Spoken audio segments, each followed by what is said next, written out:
Assalamualaikum warahmatullahi wabarakatuh. Perkenalkan, nama saya Ida Salma Safitri, NIM 2301011954. Di sini saya dari jurusan PAI semester 4. Dan di sini saya juga akan menjelaskan tugas makul perbandingan agama yang berjudul Sejarah dan Pakar Agama Konghucu. Kita mulai ya. Agama Konghucu adalah sebuah agama yang diakui di Indonesia bersama dengan 5 agama lain.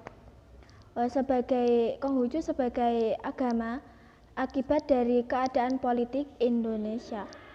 Agama Konghucu lazim dikabarkan makna akibat dan hakikatnya dan Konfusianisme sebagai filsafat. Dan yang selanjutnya adalah sejarahnya. Sejarah awal dari agama Konghucu berawal dari tokohnya, yaitu Konghucu yang melakukan pengembaraan dan penyampaian ajaran ke berbagai negara sambil menyempurnakan agama Likau yang saat itu mulai pudar karena kekalutan zaman. Setelah wafatnya Konghucu, ajarannya diajarkan senantiasa diteruskan oleh para murid dan pengikutnya. Ajaran-ajaran dari agama Konghucu terbagi dalam 3 bagian. Yang pertama adalah ajaran tentang ketuhanan, dan yang kedua ada ajaran tentang keimanan, dan yang ketiga ada ajaran tentang hidup setelah mati. Yang mana dari masing-masing bagian memiliki penjelasan sendiri-sendiri. Selanjutnya adalah sejarah sebagai Konfusianisme sebagai agama dan filsafat. Konfusianisme muncul dalam bentuk agama di beberapa negara seperti Korea, Jepang, Hong Kong, dan Tiongkok. Dalam bahasa Tionghoa, agama Konghucu seringkali disebut Kongjiao atau Rajiao. Konghucu sebagai institusi agama di Indonesia menerapkan hal-hal berikut. Yang pertama, mengangkat Konfusius sebagai salah satu nabi. Yang kedua, menetapkan litang atau gerbang kebajikan dan kelenteng sebagai tempat ibadah resmi bagi umat Konghucu. Dan yang ketiga, menetapkan Sisu Wujing sebagai kitab suci resmi. Yang keempat ada menetapkan tahun baru Imlek sebagai hari raya keagamaan resmi. Yang kelima, hari raya keagamaan lainnya. Ada Imlek, hari lahir Konghucu, hari wafat Konghucu, hari genta rohani, Qingming King Digong.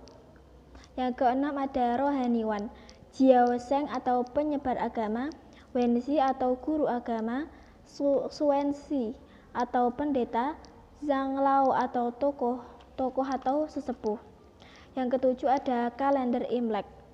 Terbukti dibuat oleh Nabi Konghucu atau Konfusius. Nabi Konghucu mengambil sumbernya dari penanggalan dinasti Xia yang sudah ditata kembali oleh Nabi Konghucu. Dan yang selanjutnya adalah agama Konghucu pada zaman Orde Baru. Di zaman Orde Baru, pemerintah Soeharto melarang segala bentuk aktivitas berbau kebudayaan dan tradisi Tionghoa di Indonesia. Ini menyebabkan banyak pemeluk kepercayaan tradisional Tionghoa menjadi tidak berstatus sebagai pemeluk salah satu dari 5 agama yang diakui. Untuk menghindari permasalahan politis pemeluk kepercayaan tadi, kemudian diharuskan untuk memeluk salah satu agama yang diakui.